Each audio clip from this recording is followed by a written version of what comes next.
I do not blame any of you for being in your beds this morning, or in your living room, or on your sofa, wherever you find yourself. And welcome to the stalwarts who did make it this morning. 2-1, 3 was the bet. Oh, that's right. Keith said less. I said 3 or less. Okay, so we have 4. 3. Well, 4. all right, here we go. Wait, There's. 5. Oh! What? Yay! Wow. All right, here we go. Let's start with some music. 2, 3, 4.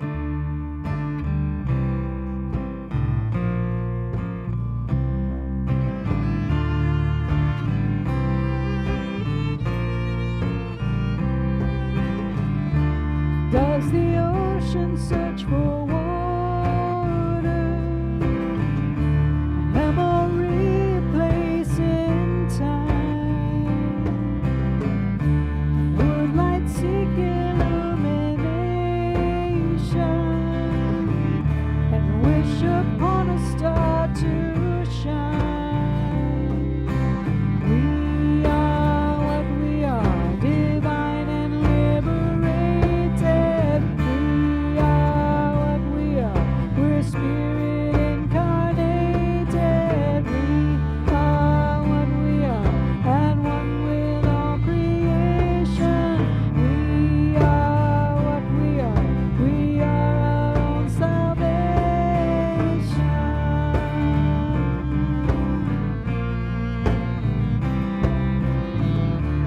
Does a rainbow search for beauty? A songbird for a pretty tune?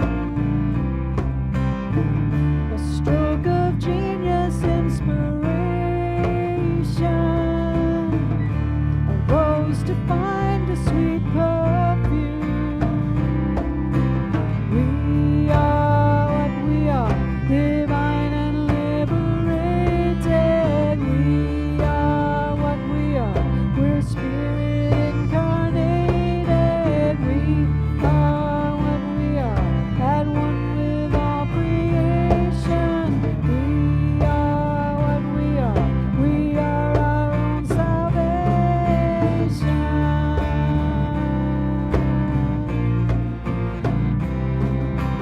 We are what we are, divine and liberated.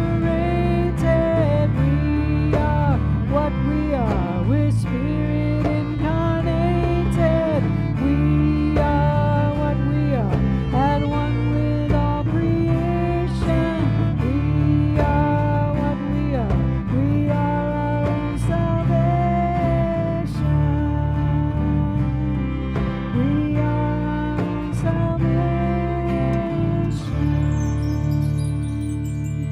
Oh yeah, all right, welcome everybody again to Jubilee Circle. We are so happy to have you here in the building. Sorry, Cece, I didn't mean to disrupt the puppy. All right, so welcome everybody. We're so glad that you're here. Our neighbors to the north are enjoying some snow. Of course, we just get rain here in Columbia. That's just how it works out. But today we are continuing our Via Creativa. That's it. Via Creativa theme. I really want to be at home in bed with a hot toddy or something. Or a hot body. Woo! Okay, we're going there today. None of y'all have internet out there at this morning anyway, so. Right. Isn't that special? Our Via Creativa theme is called Becoming Light, because we give birth to the creative light of love in the world when we are willing to change, when we become aware of the world in new and deeper ways, and we recognize that spiritual growth as that head knowledge becomes a heart knowing, and then we embody that light in the world, and we're exploring this fourfold path during this Via. Have you ever noticed the moment that you buy a brand new car, you start seeing cars of the same make and model everywhere? Psychologists call it the Bader-Meinhof phenomenon. Oh. Now that you have your new car, you're suddenly aware of how many cars on the road are just like or very similar to yours. It's not that there are actually more of that same car as yours on the road. They were there before, but now your brain just starts to notice them because our minds are always trying to make sense of the world by creating patterns or fractals, as my friend Lee talks about. Besides, if you see a lot of the kind of car you drive on the road, you feel good that you bought a nice, good, popular car that's obviously holding up because there's so many of them still on the road. And our spirituality, jubilance, is the same. Once we have become aware of new ways of thinking about the world or seeing how the holy moves in, through, and around us, we begin to see more and more evidence of the holy in our world. The opposite is true, of course. If we put our attention on how mean and separated the world has become, then we become more aware of how mean people are and how separated we feel from everybody. But this is good news because it means awareness is a choice. We can focus on how the world seems so divided and hateful and angry right now, or we can become aware of how, despite all the seeming divisions in the world, joy and peace and love are still available, and there are plenty of people and communities out in the world where unity is the rule instead of separation. Awareness, jubilance, it's like that old legend of the two hungry wolves that live within us. The one we feed will survive, and when we become aware of that, and aware of the wolf that seeks unity instead of separation, that wolf will get so fat, all we'll know to say is, oh yeah, please rise as you're able. And as we do at every Jubilee Circle, we begin by remembering the four elements, the air and the water and the earth and the fire. And we burn sage as a reminder to set our intentions, to set our personal intentions for spiritual and personal growth, and to set our intentions for this world, that this illusion of separation becomes clear and we can see through it to the unity that we all are. And we also orient ourselves in this sacred time and space by calling the four directions. So I invite you to turn and face the east. Awareness is often something that dawns on us, just like the sunrise every morning. 1 minute we're in the darkness of illusion and separation, and the next we're in the light of holy awareness as it arises in our consciousness, and all we can perceive is the unity and love that created us. As we begin every new day, Jubilance, I invite you to open yourself up to the dawning awareness of your own divinity. Quarter turn to the right, and we face the south. Just as we're aware of the heat of the south and the sweat it produces in us, let us seek to become the awareness of the passion that the holy has already instilled in our hearts.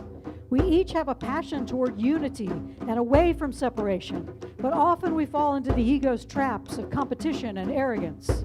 So, Jubilance, I invite you in this moment, let your heart melt into the South's holy passion of love, so we may become a beacon of that love.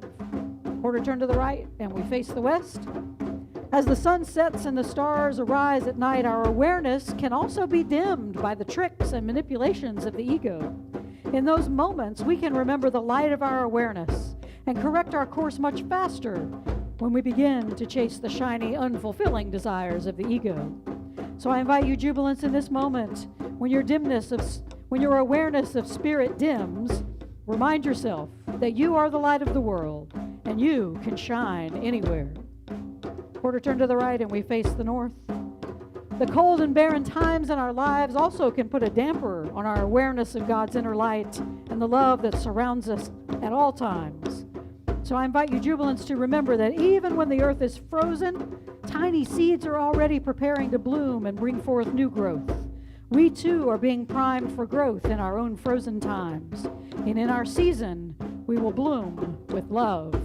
And as we turn back toward the center, I invite you to become aware of the love that is surrounding you in this moment, not just in the forms of those around you, but from that never-ending source of inner divinity. Because when you become aware that you have the light of love within you at all times, that's when you will say, yeah, there's some sage for you, buddy. All right. All right, let's get some sage going all around. All right, remain standing, and we're going to open up with a little Jackson Browne this morning. If you are watching from home or even in the building and you want lyrics and readings and everything that we are doing this morning, you can go to jubileecircle.com, and a link to the bulletin will be right there on the front page. So I invite you to download that and follow along with us.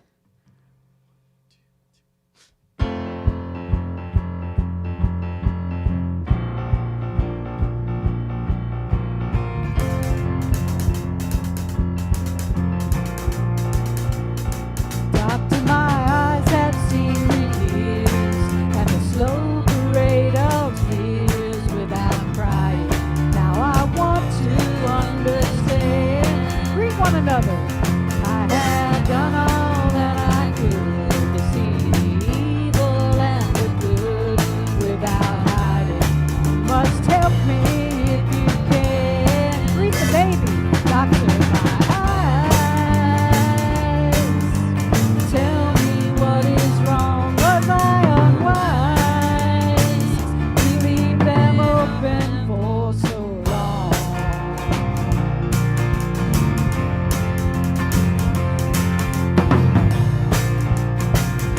'Cause I have wandered through this world as each moment has unfurled. I've been waiting to awaken from these dreams. People go just where they will. I never noticed them until I got this feeling that it's later than it seems. Doctor, my eyes, tell me what you see. I hear their cries. Just say if it's too late for me.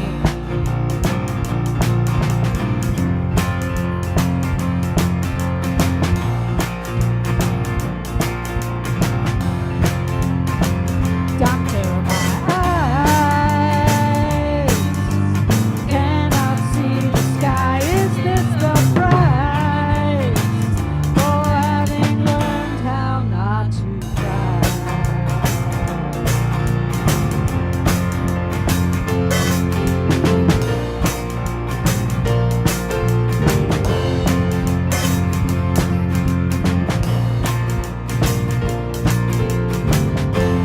Oh yeah, you may be seated.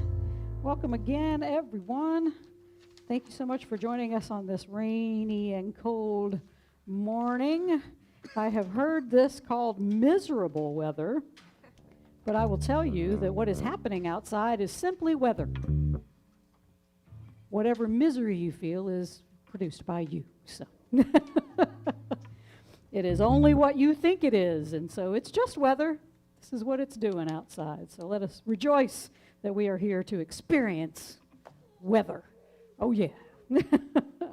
All right, so Jubilee Circle, a little bit about us. We are an inclusive, progressive, interfaith community here in Columbia, South Carolina, where we get rain and not snow.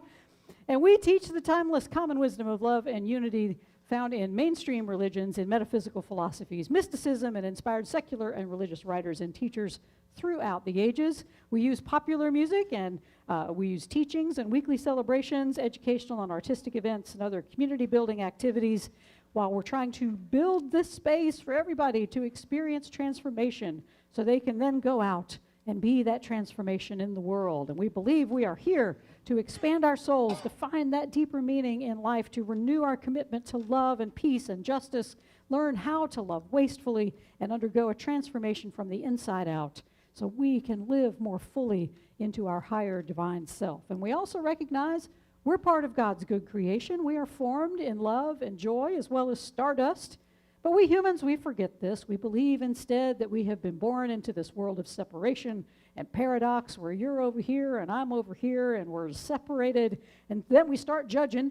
We look around and go, oh, well, they're beautiful. Oh, they're ugly. Oh, they're good. Oh, they're bad. Oh, they're generous. Oh, they're stingy. Oh, they're loving. And they're Recalcitrant. Obstreperous, absolutely. But our function here, Jubilants, is to remember who we are and to remember that we have never left that unity with God and with one another. Oh, yeah. All right. So a few announcements. Coming up next week, we'll continue our Via Creativa theme of becoming light, and we will explore that third step. We did willingness first. We're doing awareness today, and the third step of recognition will be next week. We'll use some music from Keb Mo. Love me some Keb Mo. Oh, yeah. And so coming up next week, during the week, on Wednesday night, Lee will host our Course in Miracles discussion group at 7:30 right here.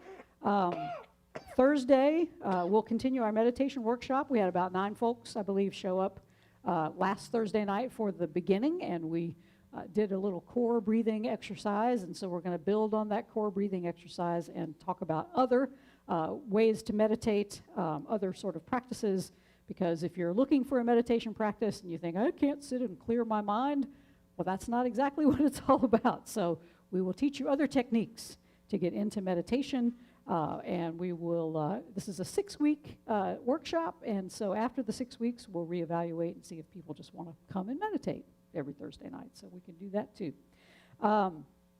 February 4th on the Friday is our coffee house and open mic, and our feature act is a singer, McBath is her last name. I didn't write it down, because that's how good I am. I don't write stuff down, and then I forget. So anyway, Al Black says she's amazing, so make plans and be here on February 4th. Soundy School starts at 10:30 every Sunday, gathering next door for a time of meditation and sound healing, so you can get centered before you come in. And I have not had a chance to experience it, but I have heard great stuff. And Beth has an announcement that.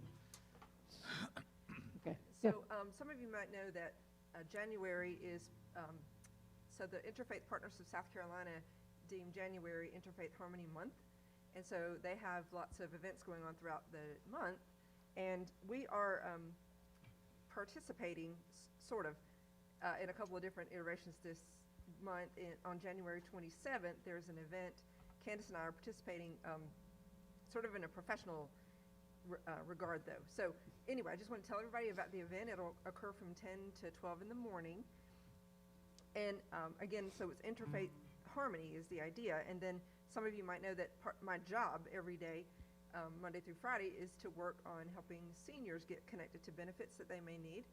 And that I work for SC Thrive. So SC Thrive partnered with the South Carolina Department on Aging and the Interfaith Partners of South Carolina and SC Van to develop this event. So the idea is that for the first hour, we're going to have representatives from 4 different faith traditions, Baha'i, Islam, Christianity, and Judaism, and they're going to answer this question: how does your faith tradition regard your aging members? So how do you honor the aged in your community? What do your sacred texts say about that? What does your culture do about that?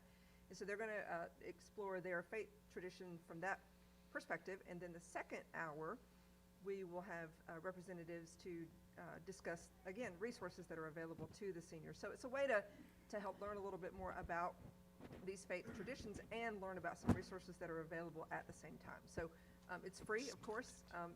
The event is posted on the SC Thrive's Facebook page right now. We will be broadcasting it via email, and Candace is going to be involved because she's facilitating the first panel, and then I'm on the second panel. So that's kind of how we are involved. But I just wanted to let everybody know it and invite you to join us if you'd like to.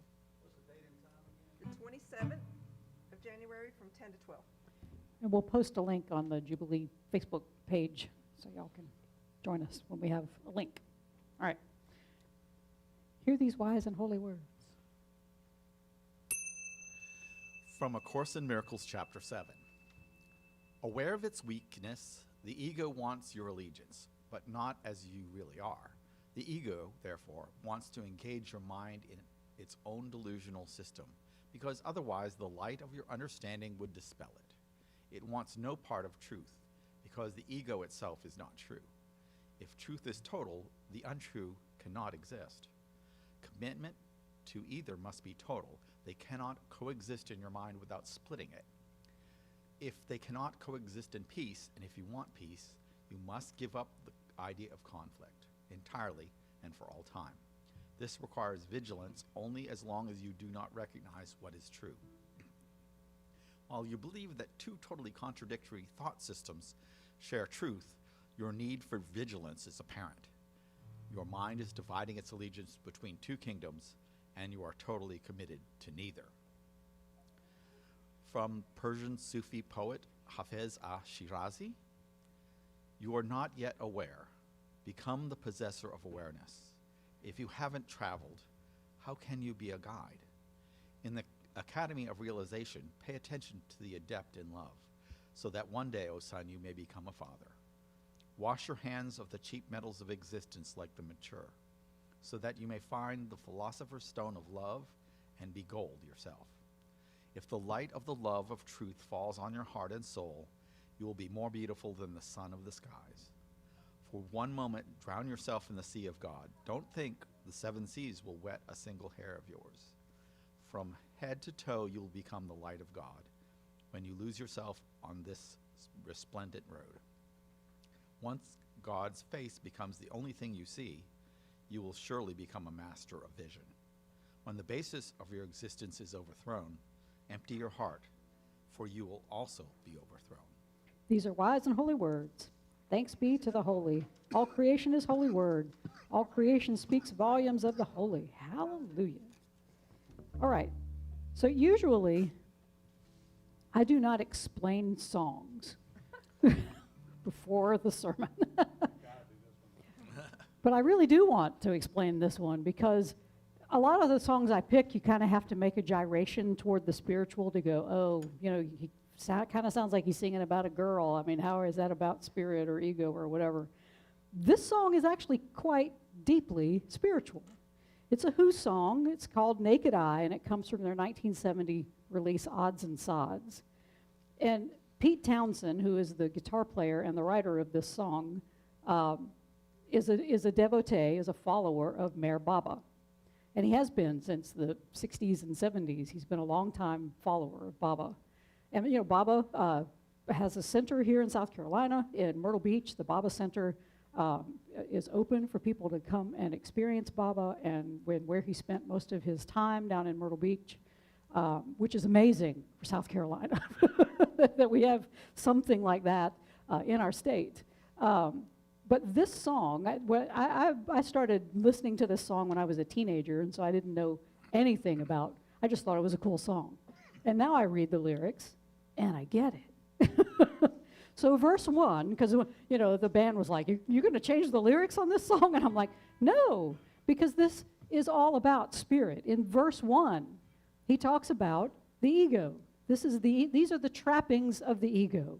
Drugs, we're going to talk about drugs and sex and possession and power. That's verse 1.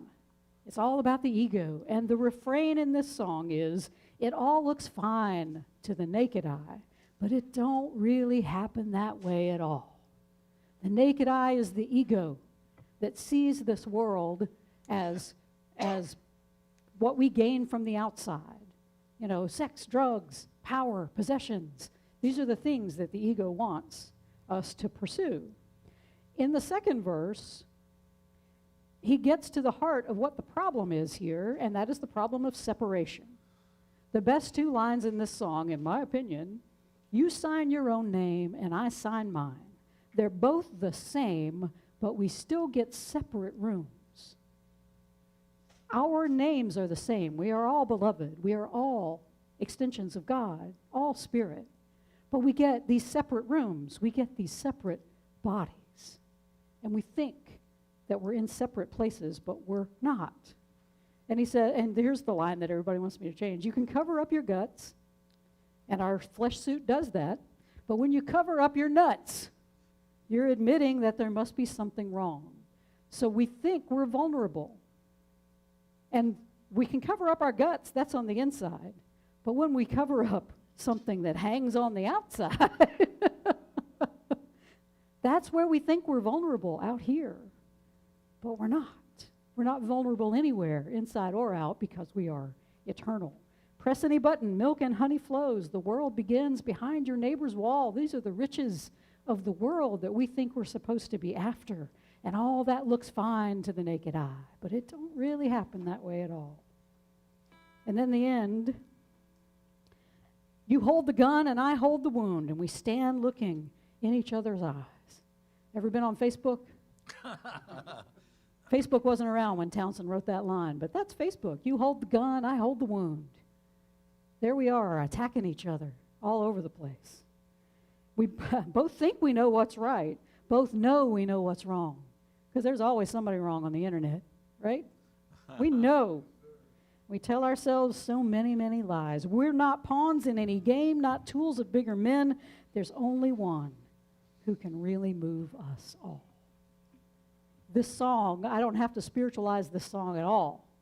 It's already spiritual. And I didn't want you to take it at face value. I didn't want you to just listen to these words and go, what? Why are we singing about nuts? It all has a deeper meaning. It all looks fine to the ego. The ego wants you to think it's a song about covering up your nuts. It's not. It don't happen that way at all. 2, 3, 4.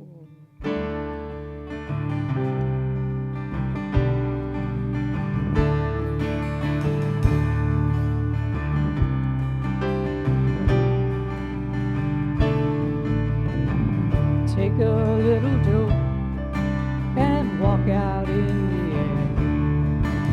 The stars are all connected to the brain.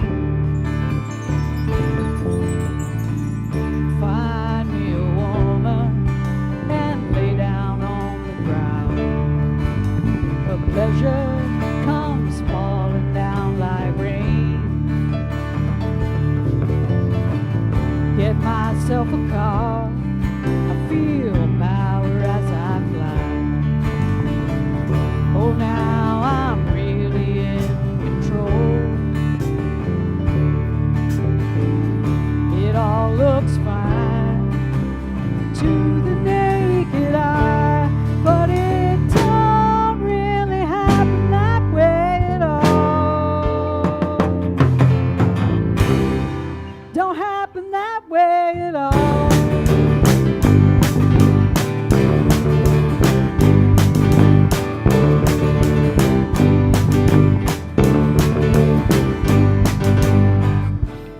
Illusionist and mentalist Darren Brown recently brought 2 advertising executives into an office, and he tasked them with coming up with a slogan and a logo and an ad campaign for an unusual business, a taxidermy shop.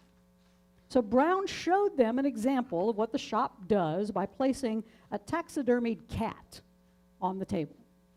And underneath that cat was a sealed envelope where Brown had already written down his own ideas for the ad campaign. It's in a sealed envelope.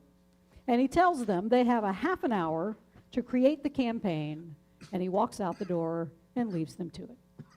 When he returns, the executives have come up with this great idea, and they've written it all out on the whiteboard, and they show it to Brown. And the logo consists of a bear playing a harp in front of the pearly gates. And they have named the business Animal Heaven with the slogan, the best place for dead animals. I mean, what else? Come on, it's a taxidermy shop. What are you going to do?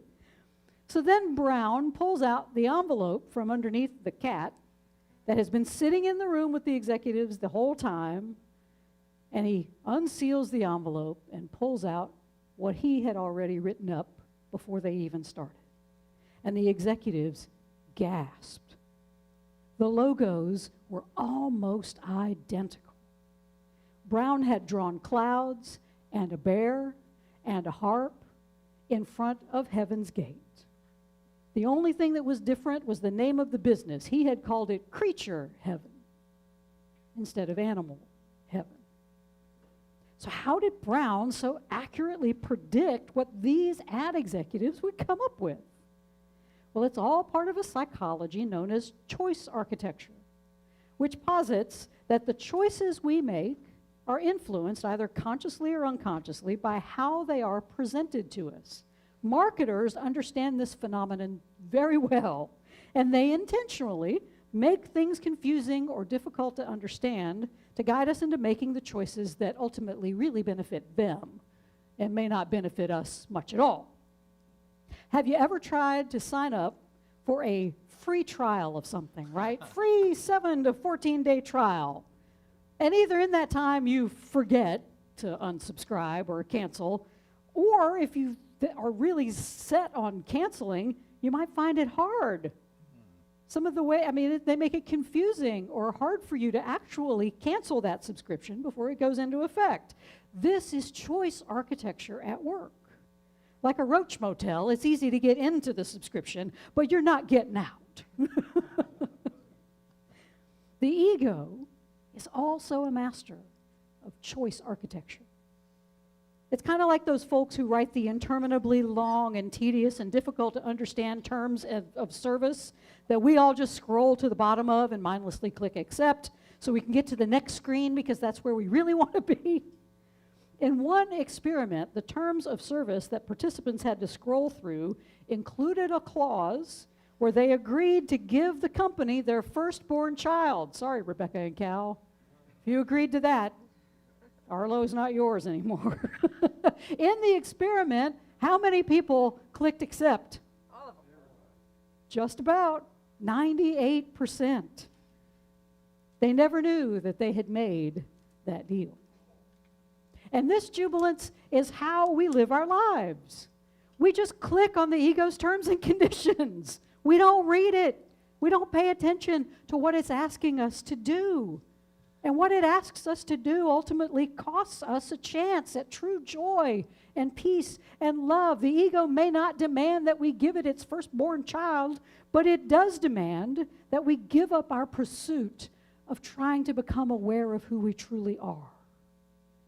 By agreeing to its terms and conditions, we are consenting to remain unaware of its tricks and manipulations and never question it. We never ask what Bill Thetford, like I told you last week, Bill Thetford, the editor, one of the editors of A Course in Miracles, we just don't ask that question that there's a better way. There's got to be a better way to live. A way that's rooted in joy instead of chaos. The ego, though, it is aware that what it offers us is counterfeit. But as long as we remain unaware of that fact, it can keep us caught up in the shiny objects of the world, money and drugs and sex and power and possessions, anything that will keep us addicted to its creed of seek but do not find. We become enamored with what the ego would have us see, not realizing all of this pursuit outside of ourselves is ego, and nothing in the world that we ever gain will ever bring us lasting peace or joy or love or fulfill us in any way. It all looks fine, jubilance, to the naked eye, to that eye of the ego. But in capital R reality, it don't happen that way at all.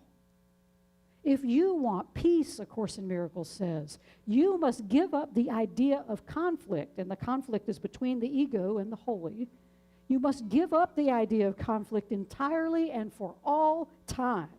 This requires vigilance only as long as you do not recognize what is true.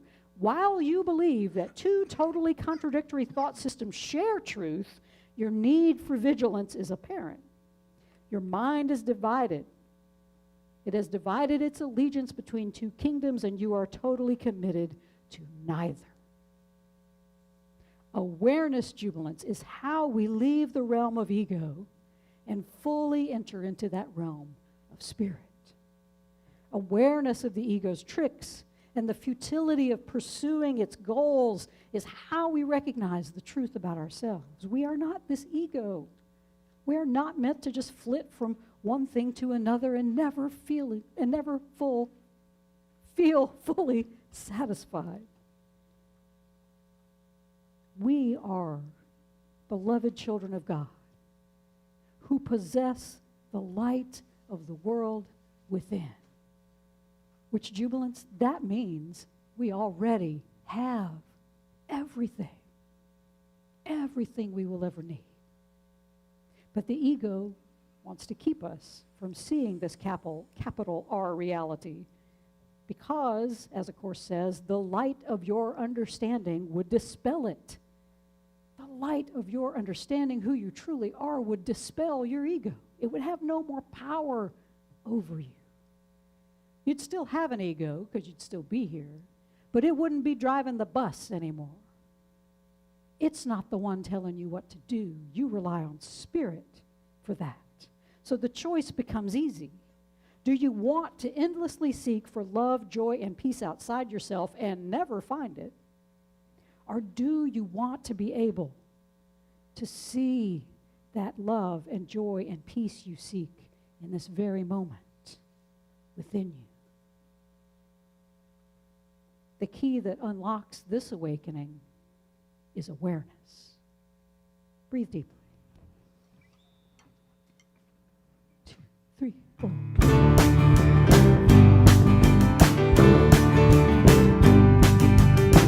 You sign your own name, and I sign mine. They're both the same, but we still get separate rooms. You can cover up your guts, but when you cover up your nuts, you're admitting that there must be something wrong. Press any button and milk and honey flows. The world begins behind your neighbor's wall. It all looks fine to the naked eye, but it don't really happen that way at all. No, no, no. Don't happen that way at all.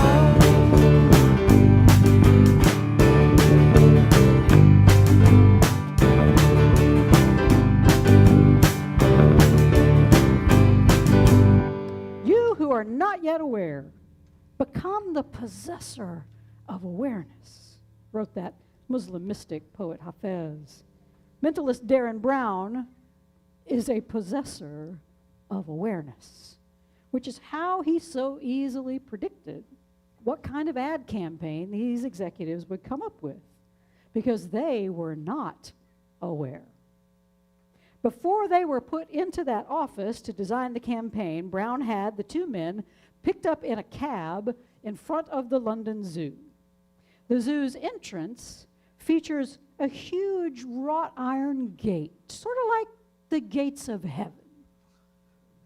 On the drive to the office, they passed by many images of harps that happened to be in storefronts. Brown was making these ideas fresh and accessible in their minds, but they were not aware of how they were being influenced. Psychologist Eric Johnson says Brown isn't so much of a mind reader as he is a mind writer, proving that even ad executives are susceptible to the subliminal messages they like to use on us. And this is a good way to think about the ego. It doesn't read our minds as much as it writes our minds. It's always seeking to make us feel better than others in our fortune or feel worse in our suffering. It's always seeking to keep us engaged in competition for the best things and positions or relationships or knowledge in the world. It seeks to keep us blind to the truth about ourselves because it knows once we get a glimmer of that light of our higher divine self and the true joy and peace and love we already possess, its game is over. It will be revealed that it is powerless over us. The key to eliminating the ego's power is awareness. Last week we talked about willingness as the first step in this fourfold path to awakening, and even if we have just a little willingness, it's impossible not to become aware of the ego's tricks and manipulations and deceptions. We start to see it everywhere, and when we do, we become like Hafez. We are ready to become the possessor of awareness. Those who join what Hafez calls the Academy of Realization will pay attention to the adept of love, he says, which means we're no longer going to fall prey to the ego's complicated choice architecture that lures us to make wrong and unfulfilling choices. We make the best choices, psychologists say, when we can focus on one guiding principle within the myriad of choices that the ego and the world presents us. And the example that they give is that of airline captain Sully Sullenberger, who you might remember saved the lives of everyone on the U.S. Airways flight that he was piloting back in 2009 when he safely landed the plane in the Hudson River off Manhattan after a collision with a flock of geese took out the engines. Pilots, of course, have a myriad of gauges in front of them in the cockpit, but there was only one gauge in this moment that Captain Sully relied on to make a safe landing. It's called the green dot or the airspeed tape. And what it does, it shows a pilot the angle that they have to fly at to stay in the air for the longest time possible. And that gave Sully the time he needed to find a place to put the plane down that was closest to the ferries on the river, because he said afterward, he said he knew if he could safely land that plane and get all the passengers out, they could be quickly rescued from the freezing waters by the nearby ferries. He could have chosen to read all the other gauges and make other decisions, but he concentrated on this one gauge, how to stay in the air the longest, to strategically put that plane down where people could be saved. And he saved everyone. The ego is filled with a lot of gauges, and it insists that you keep on checking them. There's the gauge of judgment. There's the gauge of grievance. There's the gauge of worthiness. There's the gauge of fear, the gauge of self-interest, the gauge of saving face. The gauges that the ego would have us consult moment by moment, they're endless. But the Holy offers us one gauge, and that is the gauge of love. And we don't need to worry about any other decision other than this. Am I making a choice for love? All other choices are distractions or barriers to love. And the kind of love I'm talking about, though, it's not the wishy-washy, romantic, or manipulative love of the ego. I'm talking about the Holy's fierce love that is not afraid to stand up to injustice, the love that is not afraid to say no to anything in this world that causes more separation or more fear or more distraction or division. This love is our ability to pilot the plane of our lives so that everyone is saved, that no soul feels abandoned or unloved when they come into contact with us. The lives of those who travel with us in this life, jubilance, they are precious. And just like Captain Sully, our job is to find a way to live that honors the divinity of everyone, whether we like them or not. I'm sure there were folks on that plane that didn't agree with Sully on politics or religion or even which kind of food is the best. And none of that mattered to Sully. His job was to land the plane safely and make sure that everybody on that flight got home to their loved ones. And jubilance, this is our quest in life, to ensure the spiritual safety of everyone around us, to live our lives in a way that ensures that they, too, can live a life of joy and peace and love. And we do that by first becoming the skilled pilots of our own lives, becoming aware that there's only one gauge we ever need to consult, and that is the guidance of holy love that resides within us at all times. It's easy, it's very easy to see the world through the naked eye of ego and give in to its desires to feel special in either our fortune or misfortune. It's easy to feel that our way is right and everybody else is wrong, or to pursue our passions and our dreams without any regard to how our personal success might adversely affect those around us. We may appear, jubilants, to live in separate rooms just because we're walking around in these different bodies, but our names are the same. We are all called beloved by our Creator, all loved just the same because we are all extensions of that one beautiful, holy universe. Awareness is a call to awaken to this capital R reality. It is to understand that none of us makes decisions just for ourselves. If we are truly one, my decisions affect you on some level, even if we're never aware of it on this plane of existence. Because we all influence one another, jubilants. And we all have a choice in how we do it.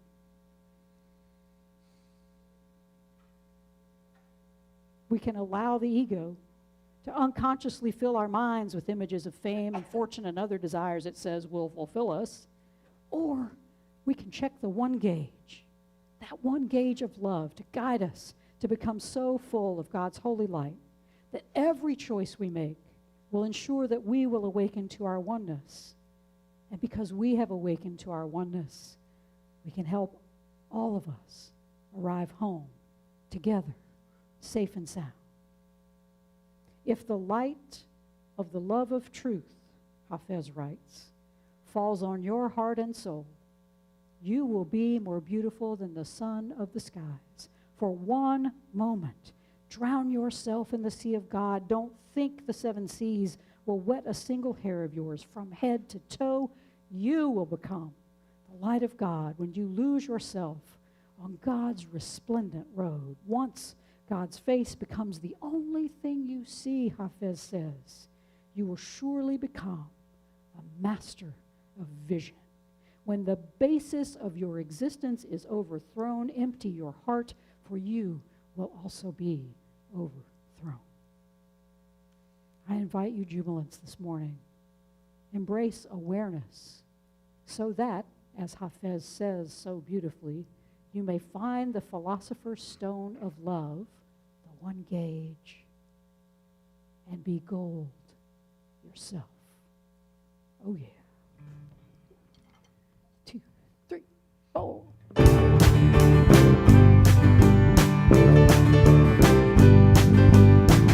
You hold the gun, and I hold the wound, and we stand looking in each other's eyes. Both think we know what's right, both know we know what's wrong. We tell ourselves so many, many, many lies. We're not pawns in any game. We're not tools of bigger men. There's only one who can really move us all. It all looks fine to the naked eye, but it don't really happen that way at all.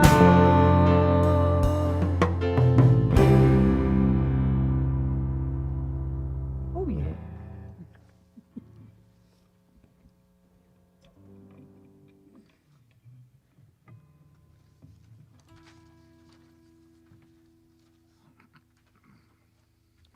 I completely forgot to sing the bowl at the beginning, like I was supposed to. So we'll do it now.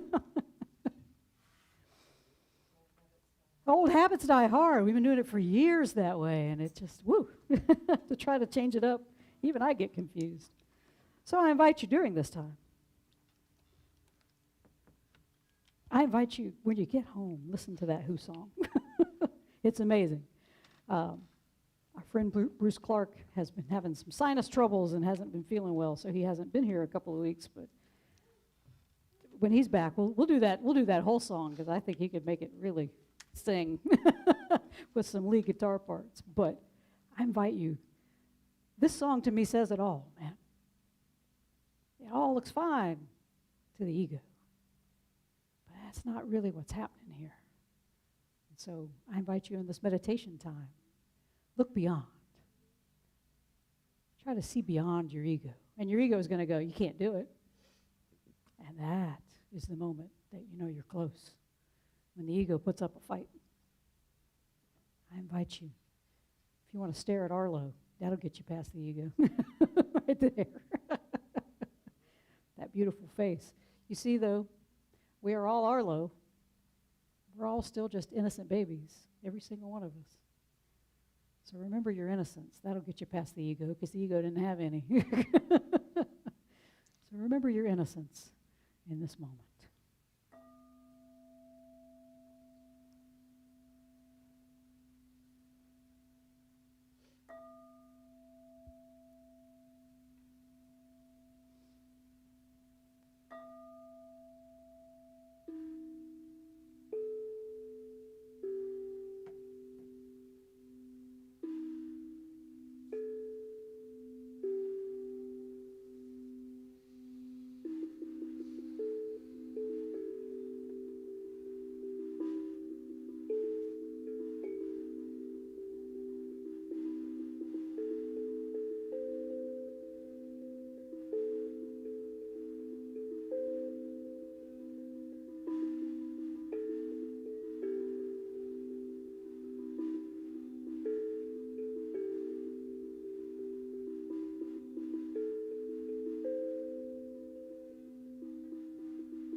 Oh, yeah. Breathe deeply.